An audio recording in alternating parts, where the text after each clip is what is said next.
ay po 2025. Ilang tulog na lang, 2025 na po. Snake po. Ang snake next year, ingat lang ha. Kasi ang charge natin, hindi ko pa papakita pa, ang charge natin yung snake, nasa gitna pa rin. Snake palagay talagang nasa gitna. Snake, sickness, illness. Kaya sa bahay natin yung gitna, yan ang hindi maganda. Kung may kwarto kayo sa gitna, huwag kayo matulog sa gitna. Ang center ng bahay is illness. Kaya kailangan linis ang bahay sa gitna ng bahay niyo, ha? So, ngayon umpisa tayo sa pag-display ng bahay po, no? Illness, ibig sabihin sakitin. Ay kaya mga snake po, yan mga snake, yan po, ano? Isang pares yan kung bibili kayo. This year, aywan ko bakit isang pares po. Lalagay nyo sa center ng bahay nyo o kaya sa kwarto nyo na sa tabi ng kama, ba? Dalawa ito, di isa sa sa'yo, isa sa asawa mo, pwede. O kung single ka, isang pares, lalagay sa tabi ng kama nyo. Pag center ng bahay, pakilagay lang ito para buong bahay na lahat nakatira sa bahay po, hindi makasakit. Ito ang tinatawag natin holo for protection for illness po. No? Yan, no? Tingin nyo ha.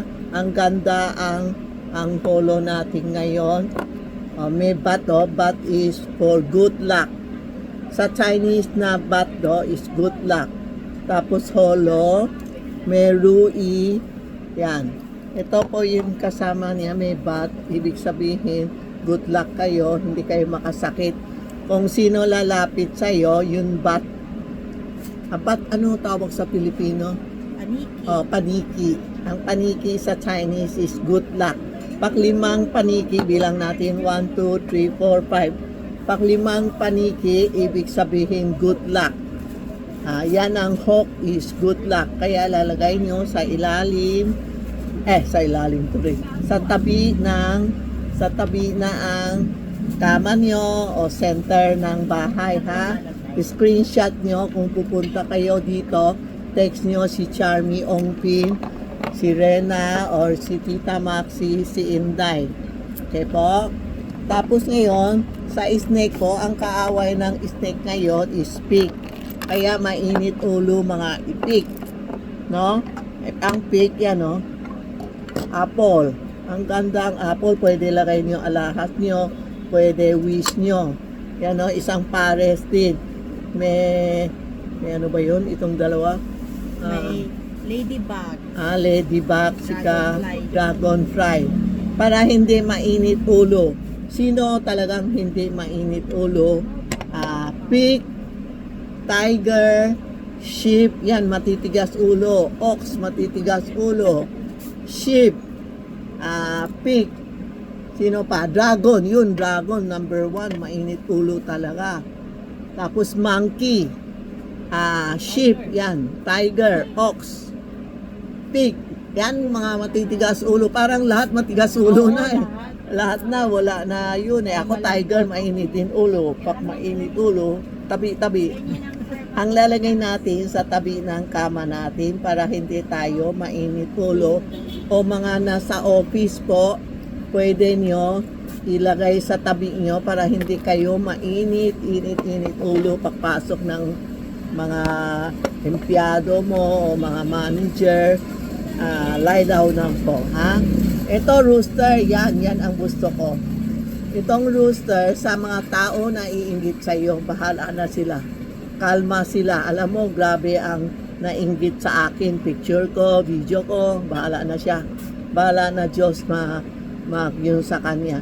Itong rooster, para sa mga naiinggit, yun, pwede mo lagay, halimbawa, sa harap mo, empleyado mo, palagi naiinggit sa iyo, ilagay mo sa mesa mo, paharap mo sa kanya, pag hindi siya na-stop na inggit sa'yo. Pero ngayon kasi marami na naalam na lalagay yan. Lagay mo lang sa mesa mo para sa mga inggit.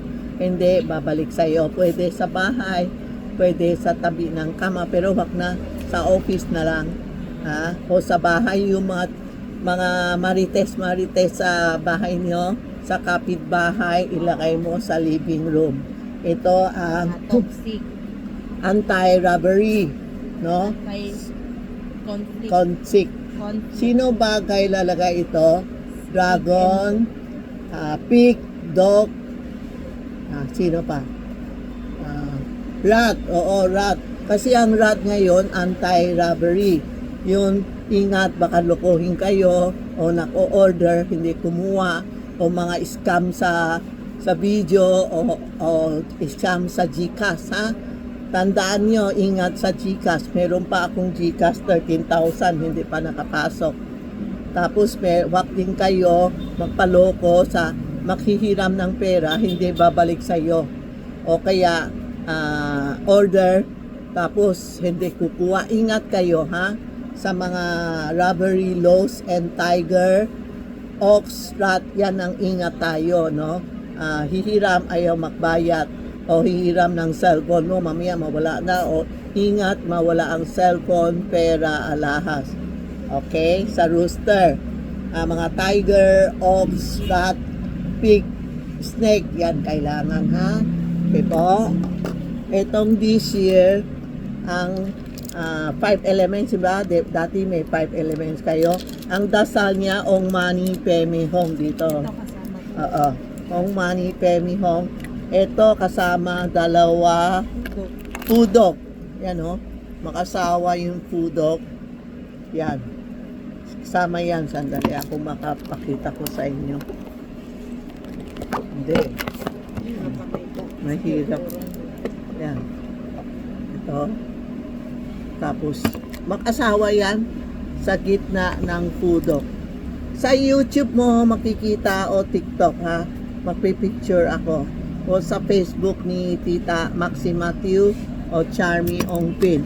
Ito ang lalagay sa mga snake. Sa gitna ng bahay, snake. Sino pa? Tiger, ox, wala tayo lagay, kasi walang dating, no? Oo. Pig, yan.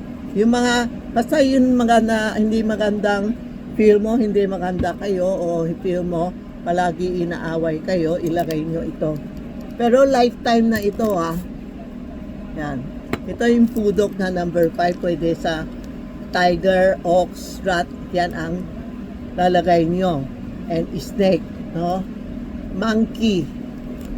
Lahat kailangan po, ha? Yan. Pusa tayo. Screenshot nyo, ha? Ito yun, dragon with, ano tawag to? Monkey god of dragon. Ito ang tinatawag sa Chinese Sumo Kong. Sumo Kong, siya ang bahala. Nasa earth siya bahala magtulong sa'yo. Magic siya, magic. Lahat wish mo will come true. Hihingi ka lang kay monkey, god of monkey. No? Ano ba yun? Mag-wish ka, lalagay nyo sa bahay nyo o sa office nyo para creativity or true calling o ano yung positive symbolism, positive thinking mo. Itong dragon tutulong, si Sumokong, god of dragon, god of monkey, tutulong ka. Lahat na wish will come true. Mas maganda sa office o sa bahay niyo, living room. Mag-wish kayo, pwede kayo sa tabi ni Santiago. Best friends silang dalawa. Yan, ha. Screenshot nyo, ha. Tapos meron tayo Peach of Money. Peach for long life, for money. Ano pa siya? Ay, may monkey. Oh, may monkey. Ang ganda. Ang ganda. Alam mo, monkey, ang ugali ng monkey, di ba? Patalon-talon sa puno. Yan, kasama si monkey, tinutulungan ka, peach, long life, money tree, yan po. Pwede sa office, ay, ang ganda niya, no? Pwede sa office, pwede sa bahay, pwede sa kwarto nyo. Walang problema ito. Hindi siya same. Pwede kayo lagay sa kwarto maski na may asawa kayo, ha? Ang hindi lang pwede, mga same, Santiago, sa kwarto nyo. Pero itong mga display, pwede po. Ito, dragon omen. Ito, ay sorry po, mabasag to. Ang bigat itong dragon, no? Pula siya ngayon, no? Na, basta bibili kayo ng dragon, may perlas siya. Siya ang nagmamagic, itong power ni dragon is perlas, no? Lalagay nyo sa office nyo, sa bahay nyo, pangpalakas ng energy mo. Halimbawa, tita, anhina ang negosyo ko. Yan, pwede mo isama ito, sama Santiago, pwede. Pwede din, siya lang mag-isa, o may Santiago ka, tabi mo sa office, pangpalakas, halimbawa, mahina benta mo. Ito, nagpapalakas ang benta natin, lumakas ang energy natin. Halimbawa, snake ka, tabihin mo, sakitin ka, ilagay mo sa center ng bahay. Oo. Huwag kayo loss of hope. Lahat na tayo, think positive. Ang feng shui expert, hindi feng shui master. Marami pumapasok dito, kala niya ako ang feng shui master. Hindi ako feng shui master. Inaamin ko, hindi ako pwede tumawag ng master. Expert lang ang expert. Tinutulungan kayo saan lalagay sa bahay, ano bagay sa'yo. Pero yung mga master, nagtitingin ng bahay, ganun-ganon. Iba ang master, iba ang feng shui expert. Hindi kami naniningil ng pera sa expert. Ang naniningil yung master. Ang feng shui expert, hindi kami naniningil. Turo lang kami saan nyo lalagay. Yan lang bibili nyo. Hindi kami nag-charge ng pera, ha? Tapos, may TikTok ako, may YouTube ako, kay Tita Maxi, doon kayo magtingin, ha? Ayan, lastly, meron tayo ox na may anak na ox, no? And calf. Oh, ito anak niya, no? Oh, anak niya. Ibig sabihin, pangpalakas din. Pangpalakas din, pwede ito kasama yung dragon. Pwede. Sila partner. Pwede. Yan. Pwede din yung sumo kong. Yun, ito. Magic dragon, yung monkey. Ang kigat. Itong tatlo, pwede mag-isa. Yan. Pwede sila magkasama. Para boom na boom, lalo lumakas ang yun natin. Kasi next year po, year of 2025, magulo ang mga politics, ha? Magulo. Bahala sila, magulo. Basta tayo good, no?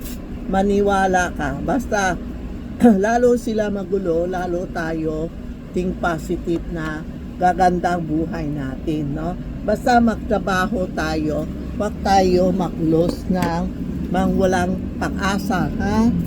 Ito po, isa pa, kulang pa. Number 9. Ito yung 9, well 9, ayan, no? Taban ng buhay natin. Ha? Pwede lagay center ng bahay, pwede lalagay mo sa office, pwede lalagay sa living room mo o bedroom mo, pwede lalagay mo sa van mo, pwede lalagay ng pela, alahas, buwis mo, lalagay mo dito. Tapos yan. Kasi pag wala tayo, hindi tayo mayaman, wala tayo bolt sa bahay, wala tayo van, ito ang van natin. Ito ang bolt natin para gumanda ang buhay natin. Think positive po na gaganda ang buhay natin po. You can call Tita Maxi, Charmy Ongpin. Ito ang calling card ko. May Santiago and Tita Maxi Charm. May telephone ako dito. Pumunta kayo, tumawag kayo, screenshot nyo. Yan pala, hindi kayo mawala. Pag sumakay kayo ng Grab, type mo Tita Maxi, lumalabas, ano? Yan po, ha. Tapos meron ako, bumili kayo, may regalo ako galing sa Taiwan na Santiago poster. Kumain kayo ng papaya. May nakregalo si Inday. Si Inday nagbigay ng papaya. Papaya? Papaya. Papaya. Masakit sa ulcer yan. Pangpadumi. Okay po, ma'am. Thank you. See you sa store ko, Charmy General Merchandise, 757 Ongpin Street. Kumain kayo. Ongpin Street, Minondo, Manila. Text Tita Maxi o Charmy Ongpin. Marami naloloko na, marami na scam na. Kanina yung sing-sing, pinakita sa akin, hindi sa akin. 399 binili niya. Tapos JNT. Hindi kami gumagamit ng JNT. Ang gamit namin, LBC. Ha? Mga, yan LBC ginagamit ko, hindi JNT. Yan po, ha? Pag bumili kayo, pwede kayo GCash nyo o bank to bank, pwede namin padala sa iyo sa LBC. Okay po, bye!